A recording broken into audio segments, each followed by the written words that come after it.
Okay, so let me share my screen.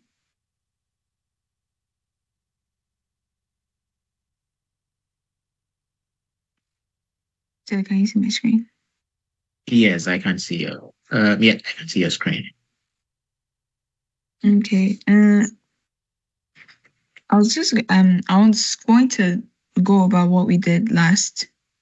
last week. What we Okay. met. I've read through, so I understand now. Okay. That's fine. Okay. Or said, do you think I should just move on? Because I did a Oh no bit of the no. other. Yeah, you are the teacher here, so I'm just following your lead. Okay, so we spoke about the two um types of organizational data. So first off, you might be wondering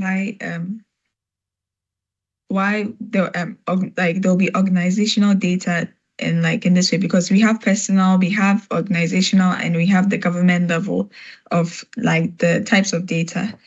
And the organizational data is very important because this is where, or this is what most major industries, or like most like big companies use in order to keep track of all like client info, or like like companies issues, or like how the company is run.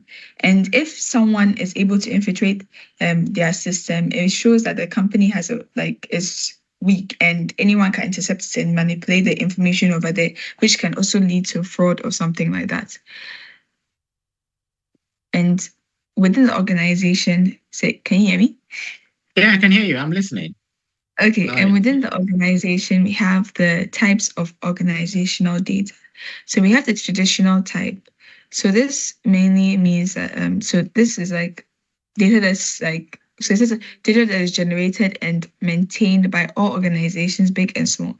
So this is basically how um the company or organization is able to monitor how their information is being used around the company or in different areas of the company. So transactional data, such as details relating to buying and selling, production activity, and basic organizational operations, such as any information used to make employment decision. So this is basically how are made within the company. So it can be virtual or physical. And then we have intellectual property, such as patents, trademarks, and uh, yes, patents, trademarks, and new product plans, which allows an organization to gain economic activity advantage over its competitors. And today, I even want to speak about this. Today, we're even talking about malware and how, like, if a company doesn't have a strong antivirus or has a strong like firewall or some like protection for their organization, people were able to intercept and sabotage the organization or the things in it. So like people can steal your identity, or they can um they can steal your identity, or try and make false errors, or try and corrupt the system. Okay. So that's why, and also that's why you have to make sure. Even sometimes, some people can even take your parts. So patents is like, what do you call, like like the legal rights to a particular product, or like your rights to that product you've invented. Trademarks and new product plans, which allows okay, I already read that. So, Yeah. and if you don't have a good security on your, yeah, okay, so this point is also there to gain economic advantage over its competitors. So this point is very important, because in today's society, a lot of people a lot of sorry, it's a lot of background noise.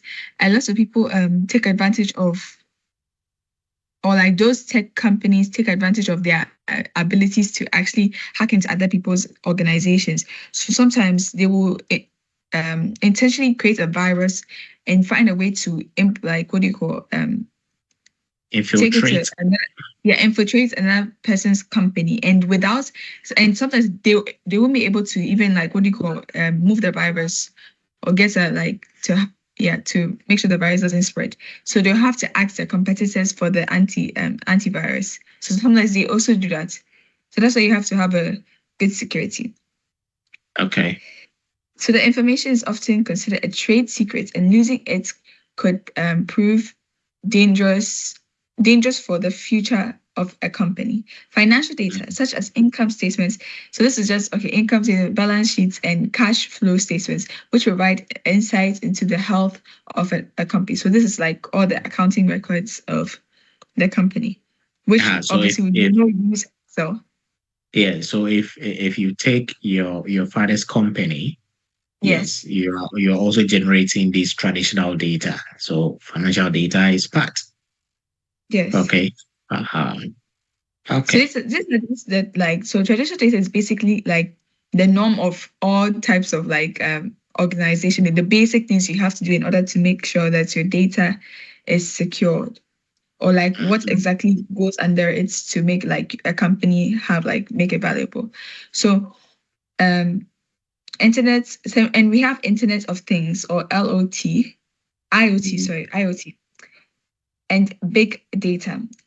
IoT is a large network of physical objects such as sensors, software, and other equipment.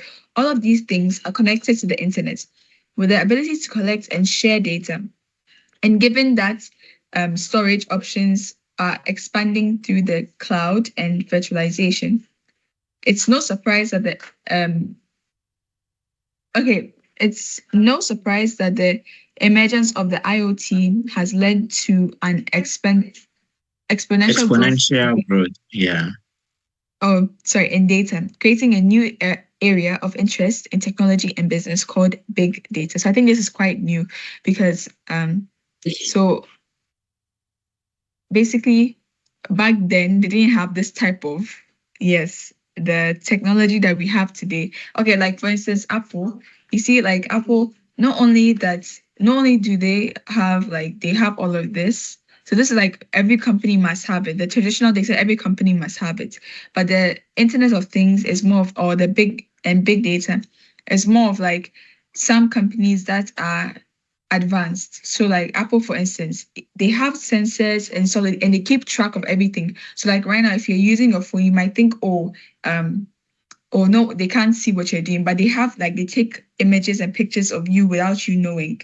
That is so, what do you call, or to make sure like they have record of everything.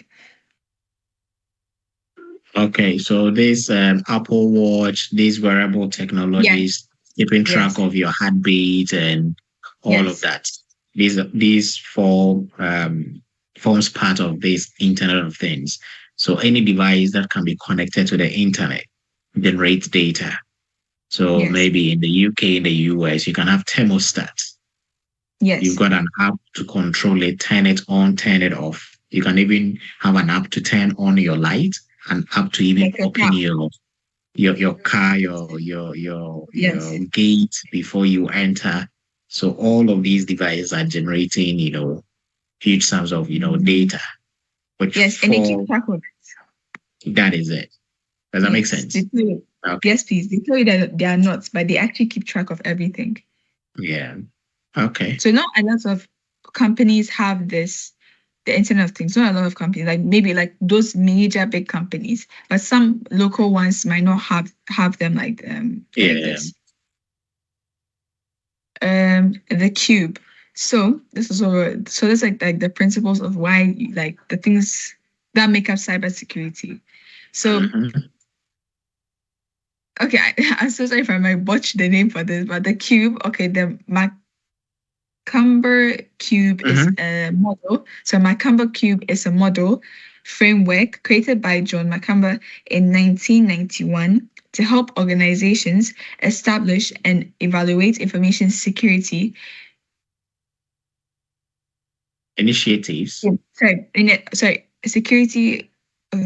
And evaluate information security initiatives by considering all of the related factors that impact them. This security model has three dimensions. So this is what we're talking about. So, okay, I actually get why they refer to like a cube. So the foundational principles for protecting information systems, the protection of information in each of its possible states, and the security measures used to protect data. I know, like at first I was getting confused because like they all sounded similar, but now that I like understand it, it's like the different things you have to do in order to make your or to for you to become a like a cybersecurity, so for you to be able to do cybersecurity. So first off, we have the fundamental principles for protecting information. So this is more of like the things you have to take notice in order for you to be able to protect the data. So it's like more of like making sure like the data is encrypted. So we have confidentiality. Confidentiality. Sorry, is a state of rules that prevents sensitive information from being disclosed to unauthorized. So this is just encryption, data encryption, and decryption. Unauthorized people and resources and processes. Methods to ensure confidentiality include data encryption, identity proofing, and two-factor authentication. So this is basically like how you can protect your data. Yeah. So just to add to that, when you want to know that, okay, this resource, this information is being accessed by the person for whom it is meant for. So if you don't have the access, then you have primary key. You have the private key. You can't view that particular data because you are not authorized to do that. Yes. That is confidentiality. Does that make sense? Yes. So if I come to your house, I pick up your laptop and I don't have an account on your laptop, I will not be able to use it. Yes. To even get into the system and start going through your folders to look at stuff. So that is that confidentiality bit. Yes. Okay? Yes. Okay, continue. So wait, I have a question for you. Mm-hmm. Okay. So say you become like is it like cybersecurity analyst? What's the term for it? Like how do you describe those people? What's the exact term? Exact term as in cybersecurity specialist or expert? Yeah, is it like the same thing? Okay, yeah, cybersecurity specialist. When you become that, so what do you call? Is it like what do you call anytime? So it's not really a question I want to like make it like you have to explain to me, but I want to give it to you. Like, how would you know when to secure the data or make it confidential? Which data is sensitive? Yeah, how would you know which data is sensitive for you to be like, or do you think that all companies, like when you're working for a tech company, how would you put these limitations for that particular data to be confidential? Yes, so when it comes to confidentiality, it will depend on the company. Okay, but most of the resources of a company are deemed confidential. That's why you need to have an account before you can have access to what resources on their system. So if you look at the queue, we've got 3 principles. So you need to understand the principles for protecting information, the CIA, which is the confidentiality, integrity, and availability. Then when you go to the CIA, that is the CIA triad, confidentiality, integrity, availability. Yes. So we call that the CIA, not Central Intelligence Agency in the United States. Okay? I was thinking about that. Yes, I know you were thinking about that. So that's for the CIA. These are principles you need to adhere to. That's a cybersecurity word, expert or a specialist. Okay? So maybe you set up a system. We've got lots of people with different accounts from different departments. So if you are an HR person, you don't have any business looking at financial data. Yes. Yes. So that financial data will be exclusive to the accountant and the CFO for that particular company because you don't have any business. And the same way, those within the accounting department don't have any business looking at data meant for the HR department. So the confidentiality ensures that people who are meant to have access to that particular data are being granted that permission. Okay. Then the integrity will come in, which ensures that, okay, whatever information I'm looking at, it has not been tampered with. So we use the hashing algorithm. Maybe when we later advance. Yes. So when we advance, and maybe we get to the part where I let you do the Cisco cybersecurity SYSO, I think version 7 at the minute. But I just want you to get the introductory bit, get a foundation before we move into that one chapter. Okay. Then yes. So the availability is also looking at, okay, now you have the data, you've ensured it's confidential, you've ensured of its integrity. But if people cannot access it, then what's the point? So people should be able to access that data that you are protecting. Okay? Yes, please. So that is that for availability. Any other question? Oh no, I don't have a question. I was just trying to get your input. Okay. No problem. I'm the teacher. So yes, you're a good teacher. Okay. So the protection of information in each state. So processing. So Alice, you know the CIA, right? Yes, CIA. Yes. And now we come to another stage where we look at processing. So if you are processing it, you also need to protect it. And if you are storing it, you also need to make sure that it is also protected. And during the transmission stage, you also make sure that it is being protected. Okay? Yes. Yes, because people I think it's very important. This point is this place is very important because most of the time people usually try and intercept data or try and intercept information being sent or transmitted through the process of it. For instance, when you're on a call with someone can tap into that call in the process of it.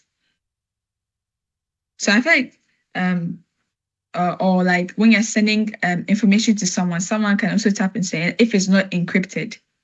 So yes. So that is a transmission stage. Yes. And okay, so processing refers to data that is being used to perform an operation such as updating or database record, data in process. Storage refers to data stored in memory or a permanent storage device such as a hard disk, solid-state drive, or USB drive. Data at rest. Data in process, data at rest. Transmission refers to data traveling between information systems, data in transit. So, okay, so this is the transfer of data and how, as a cybersecurity specialist, you have to be able to protect the data through all these processes or through all when the data is in process, at rest, and in transit. For instance, if you have a very important and very sensitive information stored on your hard drive or your solid drive or your USB, and you don't set some measures, your USB, for instance, there's a very important folder in there you don't want anyone to see, and you don't encrypt or add a password to that folder or add a password to that pen drive, anyone can access it. That's what even if the data is at rest, you still have to put protection measures again to make sure that data is still secure. Okay. The security measures used to protect data. So we have awareness, training, and education. Are the measures to put in place by an organization to ensure the users are knowledgeable about potential security threats and the actions they can take to protect information systems. I don't know if when you open Google or Safari or Google per se, they'll say they found some trackers, people who are trying some trackers or cookie trackers or something like that on this thing, we're able to block it. So sometimes they also like when you're inputting your password, they'll tell you that this password is not strong enough. Try and use another password, or don't use this thing. They allow the user to also know the dangers of you putting your information online, and also try and help the user to protect the information. Okay. Yes, and even Apple, it's still like, this password, like when you go to your passwords app, they tell you this password is weak. It's like someone will be able to hack it. So technology refers to the software and hardware-based solutions designed to protect information systems, such as firewall, which continuously monitor your network in search of possible malicious incidents. So firewall, and what do you call anti-malware, antiviruses. So yes, these are all ways for you to organizations are able to protect their company, or even your desktop or your laptop. You have to input you have to have an antivirus in case a virus is attached to your laptop, because it's very dangerous. You don't if you don't do that and you get a virus, sometimes it's better to be safe than sorry. So you can't wait last minute so you get a virus and you go and fix it. Have it already, an antivirus, a firewall in place. That way your device is protected. So that's the physical component, and you have to do it yourself. Policy and procedure. Sorry, policy and procedure refers to the administrative controls that provide a foundation for how an organization implements information assurance, such as incident response plans and best practice guidelines. So, for instance, say like you lost your password or something like that, they will tell you, you can contact this the company, or you can either follow these steps in order to get your password back. So they actually give you ways and instructions to actually do it yourself without you going to someone else. Okay. Good. Okay, so this is quick assignment. I already know the answer. So it says that a concerned customer has forwarded on what they believe to be a fraudulent email. It looks as if it has been sent by Apollo. Is it Apollo or something? Apollo. But something appears a little fishy. So first, I wanted us to do it I wanted to show you what I've found out about it, because submitted my answer. So first off, you realize that the email address, there's 2 @signs, which shouldn't be. Yeah. 2 @signs, which is also the end. The spelling also is wrong. There's no A.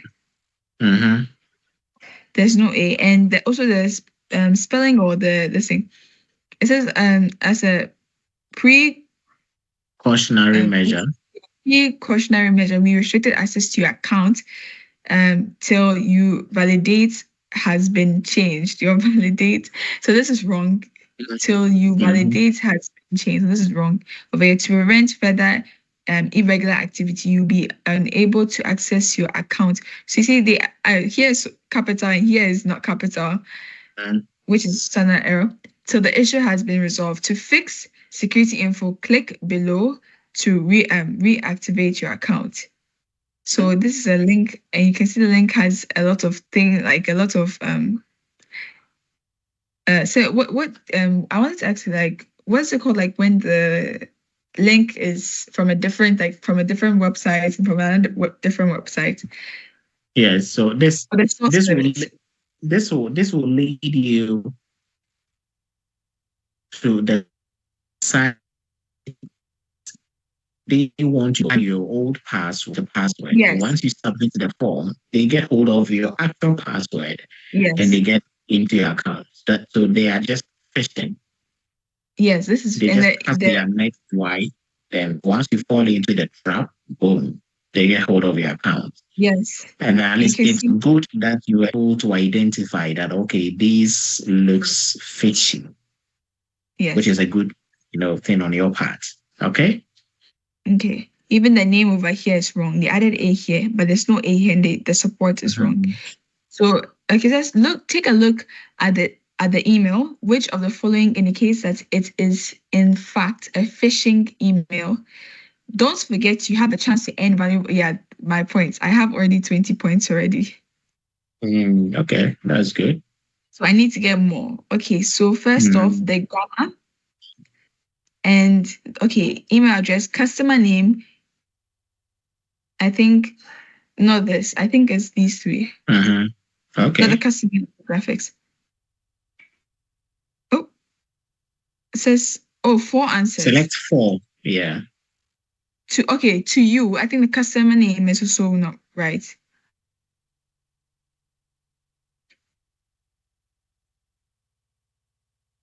What does graphics have to do with this? Hey, we've got graphics in there. Look at the graphics at Apollo. That's thing over there. So I think maybe graphics, maybe not customer name, because Miss Patel is there. Yeah. Okay, submit. Okay, it says that's right. You knew exactly what to look out for, and I've earned yourself some defender points. I don't know what they're used for, but it sounds nice. Closer inspection reveals that the sender's email domain is spelled incorrectly, that the link URL is not pointing to Apollo's website, poor language, spelling and grammar, low quality, pixelated graphics. Phishing emails can be hard to detect. For example, they will often address you by name to appear legitimate, but hackers can easily find this information on the internet. So it's important to stay alert and think before you click. Oh, that's very nice. Think before you click. So this is just a real life example. So, so I'll just read this. So it's just is this real? Is this for real? Yes, Phishing is very common and often works. For example, in August 2020, elite gaming brand Raza or something, I think I've heard of them, experienced a data breach which exposed the personal information of approximately 100,000 customers. The security consultant discovered that a cloud clutter, a group of linked servers providing data storage, databases,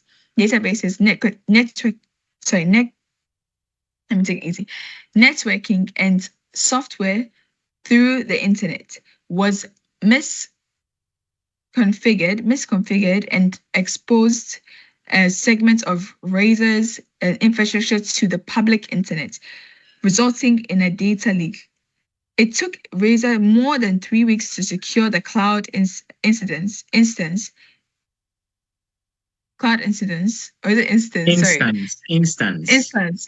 to secure the cloud instance from public access, during which time cyber criminals had access to customer information that could have been used in social generating and fraud attacks. So can I just go to it's like no problem. And fraud attacks like the one you uncovered just now. Yeah. Organizations therefore need to take a proactive approach to cloud security to ensure that sensitive data is secured. So I'm very interested about it because I always want to try and keep my data very secured. Yeah, so I think I like the course. So it's very nice. You should. Yeah. Yes. Data security breaches. So, it's fine. So you've done well so far with all that we've discussed. You can stop sharing. Yeah. Okay. Then give me a quick summary. I don't want us to just be moving. You take your time, assimilate the content, understand it, then we make some progress. So just give me a summary of all that you've done today. So basically, we're talking about organizational data. So this particular topic or part of the topic basically talks about how organizations, or as a cybersecurity specialist in an organization, is supposed to be able to identify the procedures and what exactly you should do in order to keep organizational data secure. So, for instance, let me just scroll up. The cube. We have the cube. The cube. The fundamental principles for protecting information systems, the protection of information in each of its possible states and the secure measures used to protect data. So first off, as a cybersecurity and specialist, you're supposed to know and how to decrypt and encrypt data in order to make it confidential, and integrity to make sure the data is protected from in the systems, and availability to make sure that all data is available. All data is available to the user or the right user. And the protection of it is that protection of information in each state is just to make sure that every state that the data is put in is supposed to be protected no matter what. So as a cybersecurity specialist, you have to pay attention to all of this. And also to help other people who are not educated about the protection of information to be aware. To also make it easy for the user to access the information without being vulnerable to cyber criminals. So that's basically what we're talking about as a cybersecurity specialist, how to organize or how to look at cyber criminals or attacks to users, and how to in order to protect information. That's good. Well done. Thanks. So keep learning, keep researching, then we'll meet, we'll deliberate, you explain, then we move. So let's give ourselves maybe by the end of March, we should be getting certified as a junior cybersecurity specialist. Hey, junior! I'm a long way to go. Yeah, then from junior, then we move to Cisco security. Okay. No, CompTIA Security Plus, yeah? Yes, sir. So I'm not even up to age. Don't worry, you'll be fine. Okay? Yes, sir. Bye. So thank you, bye. See you, I don't know when. See you. Yeah, we definitely meet. Yeah, okay. Bye. Bye, sir.